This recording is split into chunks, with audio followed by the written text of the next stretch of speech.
Bonjour à toutes et à tous et bienvenue dans cette nouvelle vidéo où je vais vous expliquer comment il était possible de prendre ce trade de plus de 66 R lors de FOMC de la semaine passée. La raison pour laquelle je fais cette vidéo, c'est que j'ai conscience que j'ai une toute nouvelle audience qui vient d'arriver sur ma chaîne ou sur mon canal Telegram parce que j'ai eu la chance de participer à certains podcasts dans les chaînes de différentes personnes. Et donc, j'ai une nouvelle audience qui n'est pas forcément mature sur cette capacité à produire des risques-reward élevés. Et donc, j'aimerais vous expliquer tout simplement comment est-ce qu'il était possible de prendre ce trade-là. Ce trade, je le dis, je ne l'ai pas pris à titre personnel. Cette semaine, j'ai plutôt tradé le Dow Jones, mais je trouvais que c'était un trade qui était largement faisable, qui respectait largement mon modèle et donc ça me faisait l'occasion d'en parler. Dans un premier temps, on va expliquer la narrative de ce trade-là et ensuite, dans un second temps, je vous expliquerai l'art de scaling, c'est-à-dire l'art de rentrer dans un nouveau trade, même si on a raté le second. Et donc, vous allez voir que finalement, comprendre comment choper des gros RR et comprendre comment re-rentrer dans un trade qu'on a loupé, ça se résume à comprendre la narrative du prix, tout simplement. Donc vous allez comprendre pourquoi positionner son entrée ici, pourquoi un SL ici et surtout pourquoi un TP là. Évidemment, si on est en live, vous avez bien compris qu'on ne se paye pas, c'est pas un full volume 66R, ça c'est vraiment un mythe, il y a beaucoup de personnes qui pensent que c'est le cas. On se paye tout au long du chemin, mais déjà si on clôture 80% du volume d'un trade entre 8 et 10R, c'est déjà exceptionnel. Et ensuite on se paye sous forme de partiel où on peut redécouper à nouveau 5-10% du trade au fur et à mesure au long du chemin, puis mettre un TP final sur un niveau à forte probabilité de retournement. Donc déjà la première chose à voir, ça, c'est la première chose que nous, on enseigne à nos élèves au sein de Chrysalide, c'est de cadrer le prix. C'est très important de cadrer où est-ce que se situe le prix parce que quand on arrive sur un graphique, on voit énormément de data, on voit énormément d'informations, on est pris entre différents contextes de marché, que ce soit la consolidation, l'expansion, est-ce qu'on est en renversement, en retracement et surtout, si on commence à regarder toute la donnée qu'il y a à gauche, alors ça peut nous perdre. Donc la première chose, c'est d'utiliser ce qu'on appelle un IBDR, donc Intra-Bank Dealing Range, qui a pour seul et unique but de cadrer son price action. Évidemment, il y en a, certaines personnes vont enseigner ce concept pour dire qu'il faut vendre quand on est en premium, acheter quand on est en discount. Évidemment que ça nous sert à ça. Le problème de réduire ce concept à juste cette notion, c'est qu'on se retrouve avec beaucoup de traders qui vendent sous prétexte qu'on est en premium et qu'ils achètent sous prétexte que nous sommes en discount. C'est pas comme ça qu'il faut l'utiliser. Il faut établir ce que nous on appelle une porte de sortie, donc un drone liquidity. Donc l'idée ici, c'est de déterminer le prix a-t-il plus de probabilité de venir manipuler le haut de cet IBDR dans un premier temps ou bien plus de probabilité de venir manipuler le bas de cet IBDR. Pour le savoir, il vous suffit juste de regarder les liquidités. D'accord ? Vous avez d'autres éléments qui vous permettent de déterminer le biais, mais j'en ai fait une vidéo exclusive où je vous parle d'un concept que j'ai théorisé, qui s'appelle le pentagone du biais. Donc je vous mettrai sûrement en épinglé sur cette vidéo. Mais déjà, la première chose flagrante, la première chose qui saute aux yeux, c'est cette trendline. Il y a beaucoup de traders ICT, Smart Money qui utilisent les trendlines. Il faut les utiliser, d'accord? C'est très bien, il faut les utiliser. Ça vous permet de savoir où se trouve la liquidité, qui plus est une liquidité quand même à forte probabilité qu'elle vienne se faire manipuler. On voit que, bon ici c'est pas vraiment une vraie touche, mais on voit que le prix évolue sous la forme d'une structure haussière avec quelques touches. Donc on sait qu'on a beaucoup d'ordres acheteurs qui sont positionnés sur ces différents niveaux-là, ici, ici. Et potentiellement plus bas parce que si on dézoome, on peut voir ici des equal low. Alors, il faudrait que je sois un petit peu plus précis dans mon explication, mais si je mets une ligne ici, vous voyez bien que ici, c'est une forme de support. N'oubliez pas qu'on trade la liquidité, ce qui me permet d'ouvrir une parenthèse. Si aujourd'hui, vous tradez Smart Money ICT, posez-vous vraiment la question, est-ce que vous tradez la liquidité ou est-ce que vous tradez une suite de concepts? Parce que moi, j'ai le souvenir, en tout cas, ça remonte à il y a quelques années, j'ai le souvenir d'avoir démarré le Smart Money ICT parce que j'aimais le fait de comprendre. Et force est de constater qu'au bout d'un an et demi, 2 ans, j'étais pas rentable et je me disais, mais qu'est-ce qui se passe? En fait, ce qui se passait, c'était très simple. Je m'étais orienté vers quelque chose qui était censé m'aider à comprendre. Et au final, je tradais des concepts au même titre qu'un croisement de moyenne mobile. Donc posez-vous vraiment la question, est-ce que vous comprenez la liquidité ou est-ce que vous êtes juste en train de déterminer des PDRX, des order blocks, des breaker blocks, ce qui n'aurait aucun sens? Bien, une fois qu'on a cadré notre range et qu'on a déterminé nos liquidités, là nous, on va devoir attendre un concept qui est indispensable, qui est le model 10. Un model 10, c'est lorsqu'on a la création d'un inducement. Donc ici, on aurait notre inducement, je pense que vous êtes d'accord. Et cet inducement, il doit rediriger vers une zone d'internal liquidity. Pareil, j'en ai fait une vidéo sur la chaîne, les liquidités internes. Je n'ai pas envie que cette vidéo dure 45 minutes, j'ai envie que ce soit efficace pour vous. Mais c'est important de pouvoir déterminer ce qu'on appelle le external to internal. Donc le fait de déterminer une liquidité externe qui redirige vers une liquidité interne. Donc ici, si on a un BPR ou un fair value gap, et que ici on a un inducement, donc un all high ou un buy side liquidity, peu importe le nom qu'on lui donne, on attendrait un sweep de cette liquidité, puis une réaction dans notre liquidité interne. Et c'est là que tout se joue, parce qu'il y a beaucoup de personnes, au lieu d'attendre une réaction, et je sais que vous tradez comme ça parce que c'est le cas de beaucoup des élèves qui nous rejoignent avant qu'on les forme sur le modèle, au lieu d'attendre une réaction, en fait, vous voyez votre external to internal, donc votre inducement et votre niveau, peu importe ce que votre niveau est en vérité, vous allez prendre un trade directement sur l'order block. Et je sais qu'il y a beaucoup de personnes qui vont trader comme ça. Attends, on a un order block, ici on a l'OB, tac, je recouvre l'OB, on met un SL au-dessus. Alors là, vous allez me dire 9,5 pips de stop, ça va, c'est convenable, évidemment. Si je regarde jusqu'où le prix est allé, ça fait quand même 20 R. Mais c'est un contre-exemple.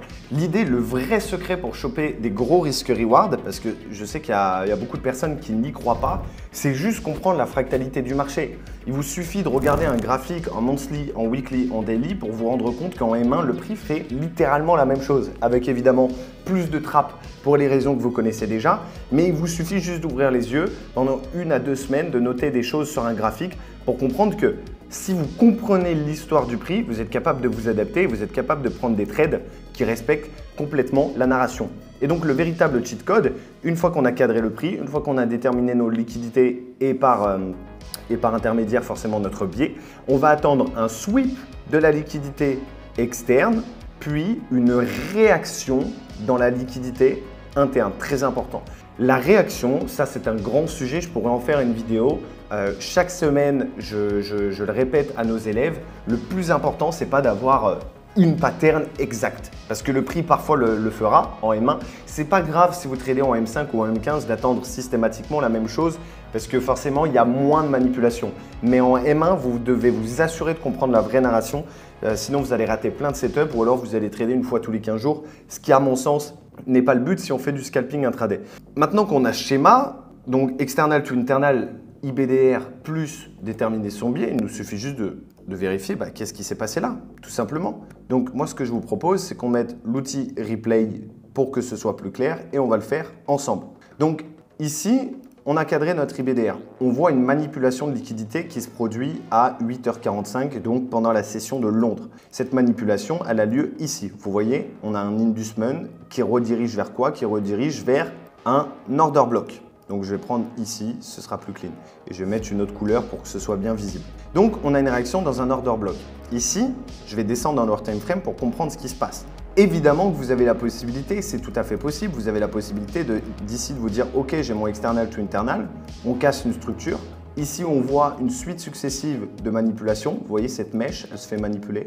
Cette mèche, elle se fait manipuler. Cette mèche, elle se fait manipuler. Donc là, on sait que progressivement, on sort les vendeurs. On les sort, on les sort, on les sort. Et c'est là qu'on crée le vrai mouvement baissier. Ici, on casse une structure. Donc la structure nous informe d'un changement de momentum. Ça, c'est bien connu. Vous le savez, je ne vous apprends rien. Mais vous n'êtes pas obligé de vous arrêter là. Évidemment, vous pouvez prendre un trade ici. Ça aussi, c'est possible. Vous pouvez prendre un trade ici. On voit qu'on a un FVG, un fair value gap. C'est possible. Mais pareil, ça vous fait un SL de 8 pips. Au vu de la taille du risque reward, finalement, au vu du mouvement qui s'est passé lors de FOMC, c'est très bien. C'est très bien. Vous pouvez faire comme ça. Mais vous allez voir que c'est possible de faire bien mieux. Donc là, on passe un petit peu la donnée. Regardez, qu'est-ce qui s'est passé? Exactement la même chose qu'à gauche. Ici, on a un inducement et ici, le prix réagit quoi? Dans un POI, un order block, une zone d'intérêt avec un petit reste de FVG. Il y a un petit reste de FVG ici que le prix va venir combler. Donc ça, c'est le principe même de, souvent on appelle ça les poupées russes. Il y a beaucoup de personnes qui appellent ça comme ça. où on imbrique dans une grande time frame avec la moyenne time frame et dans la moyenne time frame, on utilise la lower time frame. Et moi, j'ai rencontré beaucoup de gens, beaucoup de personnes et j'ai échangé avec énormément de traders qui disent mais comment c'est possible d'aller chercher des risques reward aussi importants? Maintenant, là où je peux vous rassurer, c'est que ce n'est pas que moi qui fais ce genre de RR. Tous nos élèves systématiquement réussissent à maîtriser ce truc-là. Et il vous suffit de rejoindre le canal Telegram qui est dans la description de cette vidéo YouTube pour vous en rendre compte. Évidemment, mon intérêt, c'est pas de vous vendre du rêve parce que bien au contraire, si je vous vends du rêve et qu'ensuite vous nous faites confiance et que vous êtes déçus, ben moi c'est mon image qui est en péril. Je veux juste vous montrer quelque chose qui est faisable, qui est possible. Après, ça peut correspondre à certaines personnes et ne pas correspondre à d'autres. L'idée, c'est d'au moins comprendre ce qui est faisable. Parce que la réalité, c'est que les gens se mentent à eux-mêmes. Ils disent il n'y a pas de mal à ne pas avoir besoin de faire des gros risques reward parce qu'on peut être rentable avec du 2, 3, 4 R. Ça, je suis tout à fait d'accord. En revanche, il y a un truc, moi, que j'ai une philosophie de vie et que j'aimerais vous partager, c'est que finalement, le plus important, c'est pas qui a les plus gros R, qui a la plus grosse, qui est le plus rentable, qui a le plus gros win rate, qui fait le plus d'argent. On s'en fiche de ça. C'est surtout, est-ce qu'on a le choix? Est-ce qu'on utilise ce système qui nous offre du 2-3R parce qu'on ne connaît que ce prisme-là, mais si on avait la possibilité de doubler ses multiples, voire de tripler, quadrupler, est-ce qu'on le ferait? Et si on avait cette capacité-là, oui, ce serait cool d'avoir le choix de dire « Ok, non, moi je préfère trader mon truc tranquille, mais pour ma part, j'ai toujours su qu'il y avait quelque chose sur le price action qui m'avait échappé et c'est en me formant que j'ai accédé à ces différentes informations. Donc ici, c'est exactement la même chose. Évidemment, on va attendre un inducement qui se produit avant de venir retester le niveau. Donc ici, on a un inducement. Ici, on a une autre réaction. C'est littéralement la même chose. Franchement, c'est littéralement la même chose. Ici, je vous ai dit, alors attendez, je prends l'outil. Ici, je vous ai dit, on a une manip. Ok, on a une manip. On sort les vendeurs un peu précipités. Ben, ici, c'est pareil. Ceux qui tradent retour au breaker block, ils vont rentrer ici. Ils vont avoir un petit mouvement. Soit ils se mettent à break-even, soit on va créer du FOMO, on va créer de la peur, de la crainte en revenant dans le drawdown pour clôturer des ordres. C'est comme ça la liquidité. Arrêtez de croire qu'un breaker block, c'est un support résistance. Il faut comprendre qu'est-ce que le prix est en train de vous raconter là, à l'heure actuelle. Donc ici, on voit qu'on a une réaction. Très bien, on va voir. Bam, on refait une réaction. Bim, là, on sort les derniers. On sort les derniers vendeurs. OK, bam. Et voilà, tout simplement. Et ici, vous allez me dire, oui, mais tu es positionné à l'extrême, pourquoi est-ce que tu t'es pas positionné sur ce FVG, etc. C'est le même schéma. Si j'attends une réaction M5 dans une réaction M5, ça n'aurait pas de sens. Si vous attendez une réaction daily dans un fair value gap daily, enfin, vous qui tradez en intraday, vous êtes d'accord que ça n'aurait pas de sens, vous attendez toujours une confirmation. Bah, ici, j'ai un niveau M5, j'ai une réaction M5. Qu'est-ce que je vais m'embêter à regarder à nouveau du M5? J'ai trop à perdre en faisant ça. Donc, on va regarder en M1. Même chose, même chose, même chose, même chose. Regardez, une manip, deux manips, trois manips, c'est bon. Bam, on casse la structure. En plus, on le fait avec un gros displacement. Et je vous ai dit quoi? Je vous ai dit external to internal. Donc ici, on a bien un inducement, aussi petit soit-il. Il ne faut pas oublier qu'on est sur du M1. Sur la route, on a quand même créé beaucoup de liquidité pour les vendeurs. Et ici, on a un fair value gap. Donc, très simple, on se positionne sur l'internal, sur le déséquilibre que le marché doit revenir combler. On met son SL sur le niveau qu'on considère comme étant high resistance, qui signifie que le prix n'a théoriquement pas de raison d'aller au-dessous. Et ensuite, que se passe-t-il? Le prix chute. Donc, il y a plusieurs choses à savoir, il y a plusieurs choses à comprendre avant que j'entame le deuxième volet de cette vidéo qui est le scaling. Un modèle de trading qui vous fait comprendre la véritable lecture du prix et qui vous fait comprendre vraiment comment rentrer dans les positions avec des petits stop-loss, avoir des risques rewards, c'est pas seulement de la compréhension technique, c'est aussi un renforcement mental énorme. Parce qu'en vérité, et quand j'analyse beaucoup de traders comme vous, hein, qui ça se trouve, vous qui me regardez, vous êtes dans la même situation que ça, c'est que vous avez la possibilité de faire de plus gros RR et ce, même sans comprendre ce que je suis en train de vous expliquer, votre modèle vous offre davantage. Mais juste vu que vous vous êtes mécanisé la vision, j'avais fait une vidéo d'ailleurs sur la dissonance cognitive. Comme une autorité, un coach, un mentor, peu importe le nom qu'on vous donne, vous a enseigné que c'est comme ça, point barre, eh bien vous êtes en train de cannibaliser votre propre profitabilité. Je ne dis pas que vous n'êtes pas rentable, je dis juste que vous cannibalisez votre profitabilité, donc quelque chose qui pourrait vous faire gagner bien plus. Pourquoi? Parce qu'on vous a dit c'est comme ça et un peu en mode PNJ, vous dites bah, je respecte les règles de mon plan. Le marché a une infinité d'opportunités à vous donner et il suffit de comprendre comment le prix bouge, comment les liquidités fonctionnent pour avoir tout simplement un edge, un véritable edge pour moi, un edge est différent d'une stratégie, mais bon, je ne vais pas rentrer dans ce débat-là. Ok? Donc, certes, il faut comprendre ce que je vous enseigne, la fractalité, utiliser les différentes unités de temps au bon moment, au bon timing, comprendre pourquoi le prix évolue-t-il de liquidité en liquidité, d'internal, external, external à internal. Ça, il faut le comprendre et ça demande aussi un renforcement mental de laisser son trade. Mais pour pouvoir laisser son trade en sérénité, vous n'avez que deux options. La première option, c'est d'avoir des petits SL qui vous font avoir un break-even rapidement, parce que se mettre à break-even à 3R avec des petits SL, ça se fait assez rapidement, en quelques minutes, et du coup avoir des prises de partiels rapides, d'accord? Partiels rapides. Et je vais vous donner un exemple. La dernière fois, j'avais un témoignage avec l'un de nos élèves, une personne donc une étude de cas qui sortira sûrement dans les prochaines semaines, et il me disait en fait ce modèle il est exceptionnel parce que non seulement on est payé rapidement, mais en plus de par le fait qu'on est payé rapidement, on oublie les 20% de volume restant. Donc quand vous clôturez 70, 80, 90% de votre volume et que c'est rapide, en 5-10 minutes, vous avez votre 7, 8, 9 d'hier qui rentre, bah derrière les 20%, vous en fichez. Donc psychologiquement, vous êtes complètement libéré. Et donc, le deuxième truc, au-delà d'avoir des petits SL et des partiels rapides, c'est d'avoir un détachement émotionnel qui est très important. Un détachement émotionnel. Et pour ce faire, eh bien, ça passe par laisser une partie du volume qui pourra couler. Et je peux vous garantir, il vous suffit de faire des calculs, que 30, 40, 50, 60 R, avec 20% de volume, même 10% de volume, ça peut largement vous faire gagner plus d'argent que les 80% du volume clôturé sur votre premier partiel. Donc, je vous invite à creuser cette chose-là.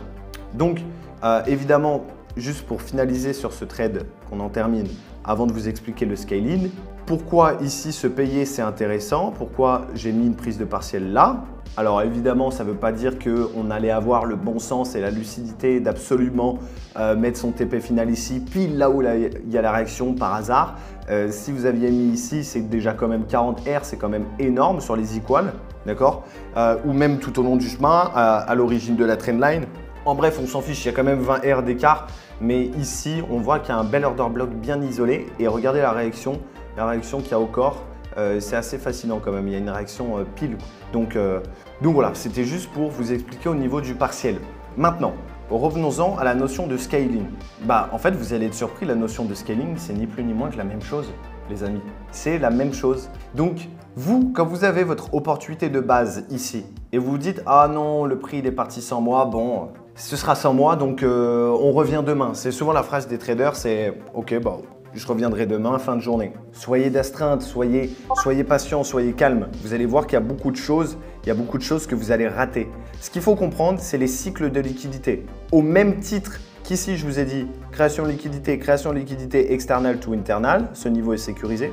Mais c'est pareil pour ici. Regardez ce niveau. Pourquoi pas rentrer ici?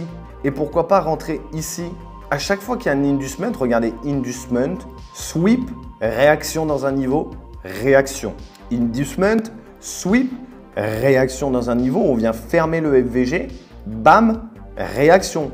C'est pour ça il y a beaucoup de gens aussi, j'ai pris un trade cette semaine sur le Dow Jones, donc vendredi, où je disais, c'était un peu de la provocation, mais je disais pourquoi tu prends des trades sur des equals, gna gna gna. Parce que ça, c'est une question que j'ai souvent, pourquoi tu prends des trades sur des equals? Pourquoi est-ce que ici, c'est légitime de rentrer là? Alors évidemment, ça dépend du broker dans lequel vous êtes, mais sur des bons brokers comme IC Market, comme Fusion Market, vous restez dans le trade. Ou alors, à la limite, vous sécurisez un petit peu avec, en décalant légèrement votre SL. Moi, je ne fais pas ça. Moi, c'est soit ça passe, soit ça casse. Mais sur le principe, pourquoi c'est possible ici? Parce que vous comprenez la liquidité. Donc ici, on a un inducement, on a une réaction dans un niveau. Et je vous ai dit quoi? M5, puis M1. Vous croyez que c'est quoi ici en M1? Eh bien, on va aller regarder. Un inducement et une réaction dans un niveau. En fait, c'est tout le temps la même chose, les amis. Tout le temps la même chose. Regardez, je suis en train de trouver. Et voilà. Encore une fois, ici, on a quoi? Un inducement, une réaction dans un niveau. Bon, en zoomant, peut-être que le prix aurait manipulé la liquidité. Est-ce qu'il sweep? Il ne sweep pas. Alors, je sais que ça va paraître affolant pour certaines personnes. Ça, ils vont dire non, mais t'es sorti tout. Rejoignez le canal Telegram, vous allez voir le nombre de fois où ça m'arrive et je reste dans le trade. Il faut choisir son bon broker quand on utilise un modèle comme ça.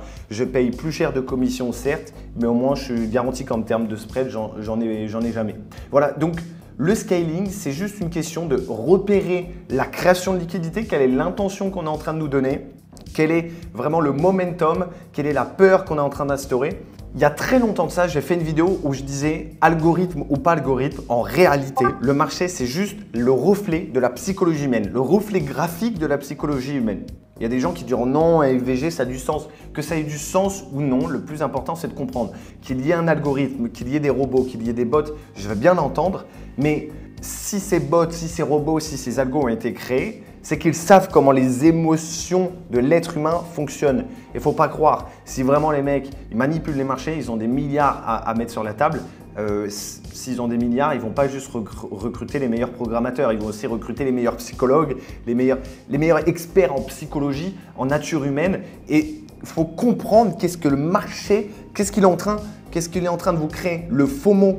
Là, ici, quand on voit de la manipulation de liquidité comme ça, on fait rentrer un monde incalculable. Et finalement, le Seek and Destroy que je vous ai déjà expliqué, qui est une consolidation manip, vrai mouvement, c'est ni plus ni moins que ça. C'est faire rentrer des acheteurs et des vendeurs et créer du momentum, créer de l'intention, créer de la peur, Et quand vous faites de la recherche sur le price action, cessez de regarder des order blocks, des VG, des breakers. Essayez de comprendre quelle est l'intention, qu'est-ce qu'on donne envie de faire, qu'est-ce qui est de la liquidité, etc. etc. Et ce n'est pas le nombre de vidéos YouTube qui manquent sur ma chaîne pour comprendre les différents types de liquidité qui existent. J'en ai plein. Donc, voilà cette vidéo. Cette vidéo, elle est tout simplement pour vous expliquer qu'il n'y a rien de magique, il n'y a rien de spéculatif. C'est tout à fait possible et je vous le montre. Semaine après semaine, les élèves font des résultats complètement exceptionnels. J'en profite, je le dis, vous pouvez rejoindre le canal Telegram, c'est complètement gratuit.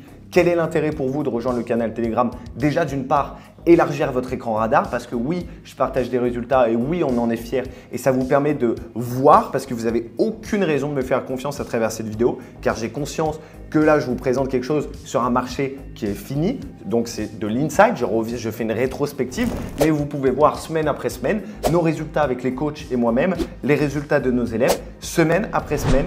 Et on ne parle pas de risque-reward de 1 pour 3. Je n'ai rien contre les personnes qui traitent les risques-reward de 1 pour 3, mais il est important dans la vie, surtout quand on est trader, de s'offrir le choix. Soyez curieux, allez voir ce qui est possible, allez voir les résultats tangibles, rejoignez Telegram. L'autre avantage pour vous, c'est que je partage de la plus-value, de la valeur ajoutée en plus que je ne partage pas forcément sur YouTube et avec des exclusivités. Donc pour conclure, comme je l'ai dit, il n'y a rien de spéculatif, il n'y a rien de magique, c'est juste la compréhension de la fractalité qui est une loi universelle. La fractalité est une loi universelle, on le voit dans l'architecture, on le voit dans la nature, on le voit dans tout ça. C'est que quelque chose qui a des règles mathématiques, et le trading en fait partie, est uniforme et surtout équitable à chacune des échelles. Bien évidemment, je l'explique très mal, je ne suis pas un expert finance, moi je suis juste trader, mais la fractalité, on peut le constater dans tout dans la vie. Et c'est la beauté du price action, c'est que quand vous comprenez la liquidité, vous pouvez prendre ce genre de risque-reward. Et d'ailleurs, en comprenant la liquidité et en ayant eu peur de rentrer possiblement sur ce mouvement juste ici, ou alors ensuite sur ce mouvement juste ici, eh bien, qu'est-ce qui vous empêche de rentrer sur celui-ci? Ou bien ici, aussi, pourquoi pas, il y a un retest, ou bien ici, et le prix fait ça tout le temps. Regardez les sweeps d'inducement. Alors là, je suis en M1. Je suis en M1, donc ce n'est pas forcément des plus limpides. Mais si je me mets en M15, c'est encore une fois la même chose. Bam, bam, retournement. Bam, retournement. Vous pouvez prendre un trade ici. Création de liquidité, on le sweep, on vient saisir un FVG, bam, on chute. Le nombre d'opportunités est complètement dingue, ok? Donc, je vous invite à rejoindre le canal Telegram. Pour les personnes qui veulent apprendre ça et qui surtout veulent gagner du temps, parce que vous pouvez toujours, moi je suis partisan de, on peut toujours se débrouiller tout seul, mais le problème c'est qu'on perd un temps monstre, on perd du coup plus d'argent in fine. Donc nous, on a une école. Pour ceux qui viennent de me découvrir à travers cette vidéo, moi je m'appelle Corentin, mon surnom c'est Bronx. Ça fait 5 ans que je suis dans l'industrie du marché financier, dans le trading. Je suis rentable depuis plus de 2 ans et j'ai fondé mon école en octobre 2024 où on accompagne les traders à devenir rentables. On a eu l'occasion déjà d'accompagner près d'une centaine de personnes, mes équipes et moi-même, avec un contrat garanti sous contrat, un contrat garanti, avec une garantie sous contrat, excusez-moi. et où l'idée, c'est vous le propulser jusqu'à la rentabilité avec une garantie de moyens. Nous, on ne lâche pas les élèves tant qu'ils n'ont pas de résultats tangibles. C'est très important. Abonnez-vous, laissez un commentaire pour me dire si vous avez d'autres idées de vidéos ou si cette vidéo vous a apporté de la valeur. Et moi, je vous dis j'ai pas de conclusion pour mes vidéos. J'en ai pas, faut que je trouve ça. Donnez-moi des noms de conclusions dans les commentaires. Merci, à bientôt. Et n'oubliez pas, si vous voulez booker un appel avec moi, c'est complètement gratuit. Le lien se trouve dans la description. À très vite. Ciao.